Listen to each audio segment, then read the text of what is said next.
तो hello guys, आज की इस वाले वीडियो में हम BTTS की एपिसोड 62 को एक्सप्लेन करने वाला हूँ। और आप सभी को मैं एक और बात बता दूं कि एपिसोड 61 के लास्ट पार्ट रिमूव हो चुका है, क्योंकि उस वाले वीडियो में कॉपीराइट आ गया था, इसीलिए उस लास्ट पार्ट को रिमूव कर दिया है। तो उस पार्ट को भी हम इसी वाले वीडियो में एक्सप्लेन करने वाले हैं और ये वीडियो बहुत ही ज्यादा इंटरेस्टिंग होने वाला है। तो वीडियो को जरूर से लाइक कर देना है और चैनल पर नए और पहली बार आए हो तो चैनल को भी जरूर से ही सब्सक्राइब कर देना है। तो चलिए हम बढ़ते वीडियो की तरफ। और जैसा कि हमने पिछले एपिसोड में देखा था कि साओयन ने यानमेंग की स्थापना कर लिया था, जिसके बाद साओयन कमरे में जाकर के साओली के लिए पिल्स को रिफाइन करने लग जाता है। और साओयन के पास में इतना ट्रेजर नहीं था जो कि साओली की पिल्स को रिफाइन किया जा सकता है, लेकिन साओयन के पास में डबल स्टोरेज रिंग था जो कि एक हैनफैंग को मारने के बाद साओयन ने लिया था, तो दूसरा मास्टर याओलाओ का था। और आप सभी ने पिछले वाले एपिसोड देखे होंगे तो आप सभी को पता ही होगा, और आप सभी अगर भूल गए होंगे तो मैं आप सबको बता दूं कि जब प्रोटेक्टर गु मास्टर याओलाओ को पकड़ने वाला था, उससे पहले मास्टर याओलाओ ने साओयन को अपने स्टोरेज रिंग और साओली के लिए एक पिल और एक स्क्रोल भी देता है, जिस स्क्रोल में साओली के लिए पिल्स को किस तरीके से रिफाइन किया जाता है उसके बारे में दिया होता है, जिस स्क्रोल की मदद से साओयन उस पिल को रिफाइन करने लग जाता है। और साओयन के पास में इतना ट्रेजर नहीं था, तो मास्टर याओलाओ के रिंग में से सभी ट्रेजर को बाहर निकाल लेता है और पिल्स को रिफाइन करने के लिए शुरू हो जाता है। और साओयन को इस पिल्स को रिफाइन करने के लिए बहुत सारे दिक्कतों का सामना करना पड़ता है, लेकिन फिर भी साओयन हार ना मानते हुए दिन रात एक करके पिल्स को रिफाइन कर ही लेता है। और पिल्स को रिफाइन करने के बाद ने साओयन अपनी जेट की बोतल में रख लेता है, और जिसके बाद साओयन एक राहत की सांस लेता है। और जिसके बाद साओयन को महसूस होता है मेरा भी लेवल 2 हुआंग से ब्रेक थ्रू होने वाला है, क्योंकि साओयन जब यूनसेन से फाइट किया था और अब इस पिल्स को रिफाइन किया तो साओयन की बहुत सारे एनर्जी कंज्यूम हुआ था, तो इसीलिए साओयन की लेवल भी 2 हुआंग से ब्रेक थ्रू होने वाला है। साओयन भी बहुत ही ज्यादा खुश हो जाता है। जिसके बाद साओयन जिया की पिल्स को भी रिफाइन करने के लिए तैयारी करता है। उसके बाद साओयन राजकुमारी याओये की दी गई हर्ब्स को बाहर निकालता है, लेकिन जिया की पिल्स को बनाने के लिए ये ट्रेजर काफी नहीं था। जिसके बाद साओयन अपने कमरे से बाहर जाता है तो अहाते में बहुत सारे लोग आए होते हैं, जहाँ पर साओली, लियू किंग, लिनियन और भी सारे ब्लैक कॉर्नर रीजन के होते हैं, और उन सभी के बीच बहुत सारी बातचीत होता है। और जिसके बाद साओयन सभी को बीट करते हुए कहता है तुम सभी को वो सब रिवार्ड मिल जाएगा जिनका की मैंने वादा किया था। जिसके बाद साओयन को बीट करते हुए यहाँ पर से सभी लोग जाने लगता है। और इन सभी के जाने के बाद साओयन अपने दोनों भाई से कहता है ब्रोदर्स, मैं अपनी 2 हुआंग लेवल को भी ब्रेक थ्रू करने वाला हूँ। जिसके बाद साओली कहता है ब्रोदर, आप अपने लेवल को ब्रेक थ्रू करने के लिए कहाँ पर जाने वाले हो? जिस पर साओयन कहता है कि मैजिक बीस्ट माउंटेन में जाने वाला हो। और जिया की भी लेवल ब्रेक थ्रू होने वाला है, तो जिया को भी लेकर उसी माउंटेन में जाने वाला हो। जिस पर साओली साओयन से कहता है कि भाई आप चिंता मत करो, जब तक आप यहाँ पर नहीं होंगे तब तक मैं यानमेंग को संभाल लूंगा। जिसके बाद साओयन साओली को वो पिल जो कि साओयन ने अभी अभी रिफाइन किया था वो दे देता है। जिसके बाद उसको यूज करने का तरीका भी बता देता है। इस पिल्स को लेने के बाद तुम्हारा लाइफ स्पैन 10 साल के लिए बढ़ जाएगा। और एक बात जरूर याद रखना, जब आप इस पिल्स को लेंगे तो आपको हर हाल में 2 हुआंग क्लास की ब्रेक थ्रू करना ही होगा। जिसके बाद मैं आपके लिए 2 दाओ स्पिरिट पिल को मैं बनाऊंगा, जिससे कि आपकी इजीली 2 हुआंग क्लास की स्टार इंक्रीज होंगे।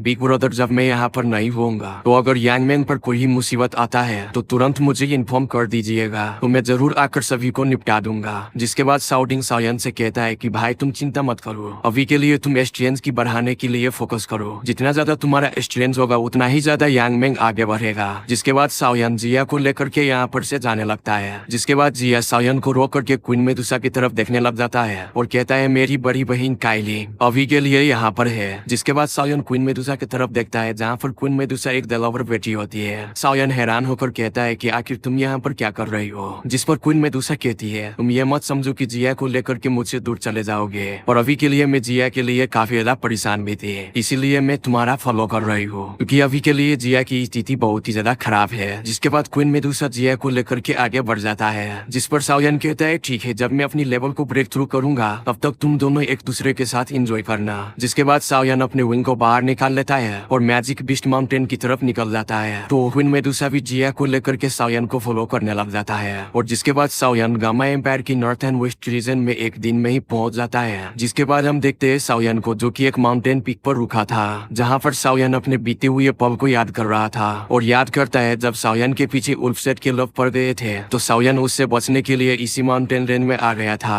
और इसी माउंटेन में साओयन को पहली बार यूनयून से मुलाकात हुआ था। अब के लिए यूनयून साओयन को अपना गलत नाम यूनजी बताया था। और यूनयून के बारे में सोच करके साओयन थोड़ा इमोशनल भी हो गया था। और जिसके बाद साओयन उसी माउंटेन पीक पर से एक टाउन को देखता है। और जिसके बाद साओयन को याद आता है वो वही किंग साउंड टाउन है जहाँ पर वो अपनी पहली फ्रेंड लिटिल फेरी डॉक्टर से मिला था। और साओयान सोचता है हम दोनों को मिले हुए 6 से 7 साल हो चुका है और क्या अभी के लिए लिटिल फेरी डॉक्टर अपने स्ट्रॉन्ग फुल पॉइजनस बॉडी को कंट्रोल करना सीख लिया होगा या फिर नहीं, क्योंकि इस पॉइजन की वजह से मास्टर यालो को भी दिक्कत होता था। और अभी के लिए साओयान को याद था कि लिटिल फेरी डॉक्टर अपनी बॉडी को मेंटेन करने के लिए हर रोज वो अपनी पॉइजन को ऑब्जर्व करती थी। और अब साओयान क्वीन मेडुसा और जिया को लेकर के उस टाउन में चला जाता है और इस टाउन में जाने के बाद साओयान फिर से अपने पिछले यादों में खो जाता है। जिसके बाद साओयान क्वीन मेडुसा और जिया से कहता है वह यह जगह है जहाँ पर मैंने अपनी पहली बार ट्रेनिंग स्टार्ट की थी। तब मैं यहाँ पर दाऊदी रैंक को ब्रेक थ्रू किया था और उस वक्त मैं अपने हैवी रूडर स्वॉर्ड को अच्छे से उठा करके भी नहीं चल पा रहा था। और साओयान की ये बात को सुनकर ये क्वीन मेडुसा और जिया दोनों ही हंसने लग जाता है और इन दोनों को हंसते हुए देख करके साओयान रमडुए की तरह शर्मा जाता है। और अभी के लिए किंग साउंड टाउन भी पहले के मुकाबला अभी बहुत ही ज्यादा बड़ा हो चुका था और लोगों की बहुत ज्यादा आबादी भी हो चुकी थी। और वहाँ की सभी लोग साओयान के साथ क्वीन मेडुसा और जिया को देखते हैं तो सभी लोगों का गार जल रहा होता है और कह रहा होता है साला हम लोगों को कोई भाव नहीं देता और उसके लिए तो साला जन्नत की परी उतर करके आ गया है। और वहीं पर कुछ मस्कुलर बॉडी बनाए लोग कहता है साला हम लोगों के पास इतनी खतरनाक लेवल की बॉडी है तब भी हमें कोई लड़की भाव तक नहीं देता और इस लड़के के पास देखो कितनी खूबसूरत गर्लफ्रेंड है। और ये सभी सुनकर के क्वीन मेडुसा अपनी किलिंग ओरा को बाहर निकाल लेती है, जिस पर साओयान क्वीन मेडुसा को रोकते हुए कहता है कि छोड़ो इन छिछोरो लोगों को। जिसके बाद क्वीन मेडुसा रुक जाता है और अब इस टाउन में साओयान घूमते हुए एक मेडिकल शॉप पर जाकर के रुकता है जहाँ पर साओयान पहली बार लिटिल फेरी डॉक्टर से मिला था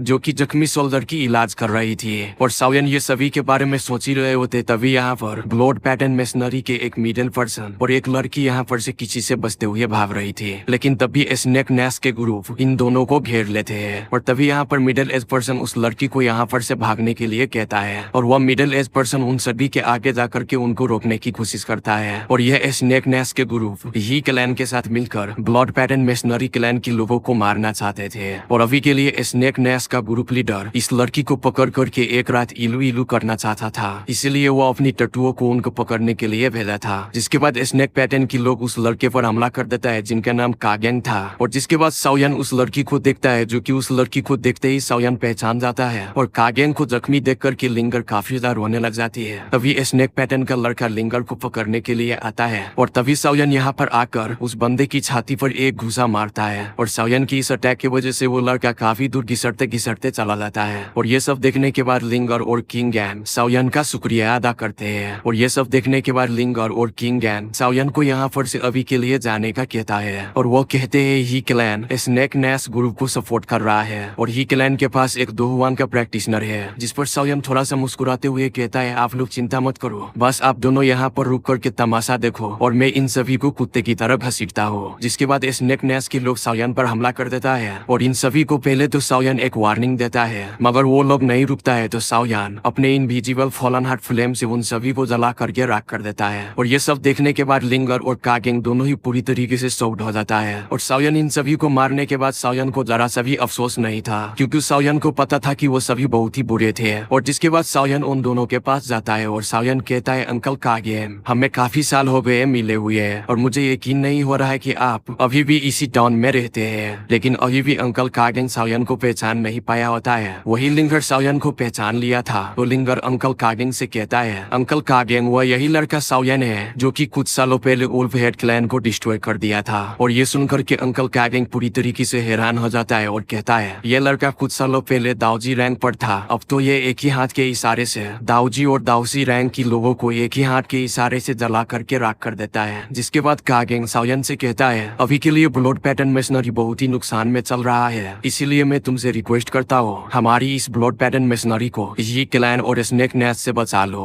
अगर तुमने ऐसा किया तो तुम जो बोलोगे मैं वो करने को तैयार हूँ। और ये कहते ही लिंगर और कागेंग दोनों ही साओयान के सामने घुटनों पर बैठ जाता है और जिसके बाद साओयान उन दोनों को उठा देता है और साओयान उन दोनों से पूछता है इस स्नेक नैश मशीनरी क्लैन की कितना ज्यादा स्ट्रेंज है। जिस पर कागेंग साओयान से बताता है स्नेक नैश मशीनरी क्लैन का लीडर दाओलिंग की 6 स्टार स्टेज पर है। और ये सुनने के बाद साओयान काफी ज्यादा खुश होता है और जिसके बाद साओयान कागेंग को एक जेड की प्लेट और 5 जेड की बोतल देता है जिसमें कि साओयान ने अपनी बुद्धा एंगी लोटस की एनर्जी को स्टोर करके रखी थी। और जिसके बाद साओयान अंकल कागेंग से कहता है आप अगर इसको यूज करोगे तो इससे आप स्नेक मशीनरी लीडर को आसानी से हरा दोगे और अगर सिचुएशन लाइफ और डेथ की आ जाए तो आप इस जेड की प्लेट को तोड़ देना तो मुझे पता चल जाएगा कि आप मुसीबत में हो तो मैं बिना टाइम गवाए यहाँ पर पहुंच जाऊंगा। और वही कागिन ये सबको देख करके काफी ज्यादा हैरान थे और कहता है भला मैं इस जेट की बोतल से उन लोगों को कैसे हरा पाऊंगा। लेकिन तभी साओयन उन दोनों को गुड बाय कहकर क्वीन मेडुसा और जिया को लेकर चला जाता है। और अभी के लिए मेरे पास बहुत सारे काम है जो कि मुझे निपटाना है और मुझे उम्मीद है कि आने वाले टाइम में हम फिर से मिलेंगे। और वही कागिन और लिंगर को साओयन पर पूरा यकीन था। जिसके बाद हम देखते हैं साओयन को जो कि माउंटेन पीक पर खड़ा होता है और वहाँ साओयन, क्वीन मेडुसा और जिया तीनों को बहुत सारे मेडिकल इंग्रेडिएंट की खुशबू आ रही होती है। जिसके बाद साओयन कहता है कि हो सकता है यहाँ पर बहुत सारे ट्रेजर छुपा हुआ हो। जिसके बाद साओयन उस वैली में एंटर करता है और जैसे ही साओयन उस वैली में एंटर करता है तो अचानक से साओयन पर एक अटैक आता है। जिसके बाद साओयन इस अटैक से इजीली बच जाता है और जिसके बाद साओयन ध्यान से देखता है तो वो एक मैजिकल बीस्ट होता है जो कि वो मैजिकल बीस्ट अपनी विंग की मदद से इधर उधर घूम रहा था और वो बीस्ट आसमान में उड़ करके गुस्से से बुला रहा था जैसे कि वो बीस्ट साओयन को यहाँ पर से आगाह कर रहा हो जाने के लिए। साओयन इस रैंक 4 की मैजिकल बीस्ट को देख करके कहता है मुझे लगता है शायद इस वैली में बहुत सारे पावरफुल मेडिकल इंग्रेडिएंट होंगे, इसीलिए वो बीस्ट उस दवा को प्रोटेक्ट कर रहा है। जिसके बाद साओयन ब्लैक शैडो में कन्वर्ट होकर उस वैली में घुसने लग जाता है और साओयन को ऐसा करते देख करके मैजिकल बीस्ट और भी ज्यादा गुस्सा हो जाता है और साओयन पर अटैक करने के लिए वो फिर से आता है मगर साओयन उस बीस्ट को हल्के अटैक से ही पटक देता है। जिसके बाद वो बीस्ट उठ के आसमान की तरफ उड़ के चला जाता है और गुस्से से दहाड़ने लगता है और वो बीस्ट साओयन पर अटैक तो नहीं करता लेकिन वो बीस्ट भागता भी नहीं है। और जैसे ही साओयन उस वैली में आगे बढ़ता है तो वहाँ पर उसे लेवल 4 के बहुत सारे मैजिकल बीस्ट दिखता है और ये देख करके साओयन पूरी तरीके से शॉक्ड हो जाता है और ये बीस्ट अभी के लिए उड़ नहीं सकता है लेकिन ये भी रैंक 4 के बीस्ट थे। और वही साओयन इन सभी को देख करके पूरी तरीके से शॉक्ड हो गया था और तभी साओयन सोचता है आखिर ये इविल टाइप के मैजिकल बीस्ट आखिर यहाँ पर आई कैसे। जब मैं यहाँ पर कुछ सालों पहले आया था तो अब यहाँ पर एक भी मैजिकल बीस्ट नहीं हुआ करता था, तो आखिर ये बीस्ट आई कहाँ से। जिसके बाद जिया आगे आकर कहता है यह जगह एनर्जी को एब्जॉर्ब करने के लिए बहुत ही अच्छा है। जिसके बाद क्वीन मेडुसा सभी बीस्ट से कहता है कि दफा हो जाए यहाँ से। जिसके साथ ही क्वीन मेडुसा अपनी पावर को भी रिलीज करता है। जिसके बाद वो सभी बीस्ट यहाँ पर डर करके भाग जाता है और जिसके बाद साओयन इस वैली में और भी ज्यादा आगे जाने लगता है और अभी के लिए साओयन की यादों में वही एक छोटा सा झोपड़ी था जहाँ पर वो लिटिल फेरी डॉक्टर के साथ कुछ दिनों के लिए रहा था। और इसके साथ ही साओयन इस झोपड़ी की तरफ पहुंच जाता है और इस झोपड़ी को देख साओयन कहता है ये झोपड़ी इतने सालों बाद भी सही सलामत कैसे है, क्योंकि लिटिल फेरी डॉक्टर अब यहाँ पर नहीं रहता है। और जैसे ही साओयन इस झोपड़ी के नजदीक पहुंचता है तो फिर से वो बीस्ट आकर के यहाँ पर घुराने लगता है और साओयन मैजिकल बीस्ट को घुराते हुए देख करके साओयन एक हल्की सी स्माइल करता है और कहता है ये मैजिकल बीस्ट यहाँ पर खाने की तलाश में तो बिल्कुल भी नहीं आया है, यहाँ पर जरूर कोई रेयर ट्रेजर होगा जिनको की ये बीस्ट प्रोटेक्ट कर रहा है। और इस मैजिकल बीस्ट को घुराते हुए सुनकर जिया गुस्सा हो जाता है। जिसके बाद पर्पल कलर का एनर्जी को बाहर निकालता है और जिसके बाद प्रेशर देता है तभी वो सभी बीस्ट दुम दबाकर यहाँ पर से भाग जाता है। और जिया इन सभी बीस्ट को भगाने के बाद साओयन की तरफ बहुत ही प्राउड से देखता है जैसे कि जिया ने एक पहाड़ को ही उठा लिया हो। जिसके बाद साओयन झोपड़ी की दरवाजे को खोलने के लिए आगे बढ़ता है और जिसके बाद क्वीन मेडुसा साओयन को केयरफुल रहने का कहता है। जिसके बाद साओयन हाँ में से हिलाकर झोपड़ी का दरवाजा खोलने ही वाला था लेकिन तभी क्वीन मेडुसा जाकर के साओयन का हाथ पकड़ लेती है और क्वीन मेडुसा दरवाजे को देखते हुए कहता है अभी भी इस दरवाजे पर पॉइजन लगा हुआ है। और गाइज मैं आप सभी को बता दूं कि क्वीन मेडुसा एक स्नेक होने के नाते पॉइजनस अटैक और पॉइजन के बारे में महारत हासिल है और क्वीन मेडुसा किसी भी पॉइजन को इजीली डिटेक्ट कर पाती है। और जिसके बाद क्वीन मेडुसा अपनी 7 कलर की एनर्जी को बाहर निकाल लेती है। जिसके बाद साओयन जिया को भी पकड़कर अपने साथ ले आती है। जिसके बाद साओयन भी अपने पावर को यूज करते हुए उस दरवाजे को खोलता है और ये झोपड़ी अंदर से पूरी तरीके से खाली थी। और जब साओयन अंदर जा रहा था तो क्वीन मेडुसा साओयन को रोक देती है और मेडुसा कहती है जिस किसी का भी ये पॉइजन है जो कि वो पॉइजन को यूज करने में मुझसे भी ज्यादा आगे है और इसका पॉइजन भी बहुत ही ज्यादा खतरनाक है और अभी के लिए तुम इस झोपड़ी के अंदर चले जाते हो। अगर तुम किसी भी तरीके से पॉइजन की कांटेक्ट में आ गए तो तुम्हारे साथ बहुत ही ज्यादा बुरा हो जाएगा। जिसके साथ ही साओयन हाँ में सर हिलाने के बाद जोर से कहता है यहाँ पर जो कोई भी है हमारे सामने आ जाए वरना मैं इस माउंटेन वैली को डिस्ट्रॉय कर दूंगा। जिसके साथ ही यहाँ पर एक ह्यूमन फिगर अपेयर हो जाता है और जिसके बाद वो कहता है अगर तुम लोग इस वैली को डिस्ट्रॉय कर दिया तो मैं तुम सभी को हमेशा के लिए यहाँ पर कैद कर दूंगी। और ये सुनकर के साओयन, क्वीन मेडुसा और जिया की आंखें फटी की फटी रह जाती है और कहता है कि आखिर ये है कौन। और ये सब सुनने के बाद साओयन और क्वीन मेडुसा एक तरफ देखता है जहाँ पर वो दोनों ही एक ह्यूमन फिगर को देखता है और अभी के लिए वो ह्यूमन ब्लैक कलर की ओरे से ढका हुआ था। और इधर साओयन अपने स्पिरिचुअल स्ट्रेंथ को यूज करके इस ह्यूमन फिगर को जानना चाहता था लेकिन साओयन की स्ट्रेंथ उस ह्यूमन फिगर तक पहुंच ही नहीं पाती है और ये देख करके साओयन बहुत ही ज्यादा हैरान होता है। जिसके बाद क्वीन मेडुसा भी अपने 7 कलर की स्वार्ड को बाहर निकाल लेता है और इस ह्यूमन फिगर पर जाकर के अटैक कर देता है। लेकिन वो ह्यूमन फिगर क्वीन मेडुसा के अटैक को अपनी पॉइजन से डिस्ट्रॉय कर देता है और क्वीन मेडुसा अपने अटैक को डिस्ट्रॉय देख करके गुस्से से लाल पीला हो जाती है। और जिसके बाद क्वीन मेडुसा उस लेडी से कहता है, आज तुम यहाँ पर से भागो या रुको, इससे मुझे कोई फर्क नहीं पड़ता है, आज मैं तुम्हारी जान लेकर के रहूंगी। और वही क्वीन मेडुसा बहुत ही ज्यादा गुस्से में होती है। जिसके बाद क्वीन मेडुसा साओयान और जिया से कहता है कि तुम लोग यहाँ पर से दूर जाकर के खड़े हो जाओ, क्योंकि उस लेडी की बॉडी पूरी तरीके से लिथिल पॉइजन से भरी पड़ी है। अगर तुम दोनों इस पॉइजन के बस में आ गए तो हमारे लिए समस्या पैदा हो जाएगी। जिसके बाद वो पॉइजन को क्वीन मेडुसा और बाकी सभी पर फॉग अटैक कर देता है। जिसके बाद क्वीन मेडुसा उस अटैक को रोक देती है। जिसके बाद क्वीन मेडुसा अपने 7 कलर की स्वॉर्ड से उस पर अटैक कर देती है और क्वीन मेडुसा की अटैक से इस पॉइजन गर्ल पर कोई फर्क नहीं पड़ रहा था। जिसके बाद पॉइजन गर्ल अपने आसपास पर्पल कलर की फॉग को बाहर निकाल लेता है। जिसके बाद क्वीन मेडुसा पर अटैक कर देती है और इस फॉग की वजह से क्वीन मेडुसा को दिक्कत होने लग जाती है। जिसके बाद क्वीन मेडुसा अपनी फॉर्म को चेंज करता है ताकि सभी फॉग को निकल जाता है। जिसके बाद क्वीन मेडुसा लगातार पॉइजन गर्ल पर अटैक करता है, लेकिन पॉइजन गर्ल क्वीन मेडुसा की सभी अटैक को डॉज कर देता है। और अभी के लिए क्वीन मेडुसा उसको मारने के लिए बहुत सारे स्ट्रेंथ को यूज कर लिया था, लेकिन अभी भी पॉइजन गर्ल क्वीन मेडुसा से हार नहीं मानने वाली थी। और वही खरा साओयान कहता है कि जो कि क्वीन मेडुसा को बराबरी की टक्कर दे रहा है। यहाँ तक कि यूनसैन में भी इतनी हिम्मत नहीं थी जो कि क्वीन मेडुसा को हरा पाते, मगर पॉइजन गर्ल अच्छे से क्वीन मेडुसा का मुकाबला कर पा रही है। जिसके बाद जिया उन दोनों की फाइट को देखते हुए कहता है, तो पॉइजन गर्ल की बॉडी में से एक तरह की बदबू निकल रही है। जब साओयान जिया को देखता है जो कि अपने सर को पकड़ रही थी। जिसके बाद साओयान जिया से कहता है कि थोड़ी देर के लिए अपने सांस को बंद कर लो। जिसके बाद साओयान अपने स्टोरेज रिंग से पिल को बाहर निकालता है। जिसके बाद साओयान अपनी लोटस फ्लेम को बाहर निकाल लेता है और इस फ्लेम की हाई टेम्परेचर की वजह से हवा में की सभी पॉइजन खत्म होने लग जाती है। जिसके बाद साओयान जिया से कहती है कि तुम इधर उधर बेंगटे की तरह मत फुदकने लग जाना, मैं तब तक जाकर के इस पॉइजन गर्ल को रोकने की कोशिश करता हूँ। जिसके बाद साओयान अपने लाइटनिंग स्पीड को यूज करते हुए पॉइजन गर्ल पर जाकर के अटैक कर देता है और साओयान की इस अटैक से पॉइजन गर्ल को कुछ भी फर्क नहीं पड़ता, क्योंकि साओयान का ये अटैक पॉइजन गर्ल की कपड़े को टच करके बाहर निकल जाता है। जिसके बाद साओयान क्वीन मेडुसा के पीछे आ जाता है। जिसके बाद साओयान उस पॉइजन गर्ल से पूछता है कि आखिर तुम हो कौन। और जिसके बाद वो पॉइजन गर्ल साओयान को बहुत ही गौर से देखता है और पॉइजन गर्ल साओयान को इस तरीके से देख करके लगता है पॉइजन गर्ल पहले से ही उसको जानता हो। जिसके बाद पॉइजन गर्ल साओयान से कहता है कि तुम अभी के अभी इस जगह को छोड़कर चले जाओ। जिसके बाद साओयान उस पॉइजन गर्ल से कहता है कि बुरा मत मानना, लेकिन ये जगह मेरी एक फ्रेंड की है जो कि कुछ सालों पहले मुझे यहाँ पर खुद लेकर आया था। और साओयान की ये बात को सुनकर के पॉइजन गर्ल में से ब्लैक ओरा धीरे धीरे बाहर निकलने लग जाती है, जो कि अपनी पहचान को ब्लैक ओरा से ढकी थी। और वही क्वीन मेडुसा साओयान को गुस्से में कहती है, आखिर तुम इस लड़की से इस तरह से बात क्यों कर रहे हो। माना कि इस लड़की का पॉइजन बहुत ही ज्यादा स्ट्रॉन्ग है, लेकिन मैं फिर भी उसे मार दूंगा।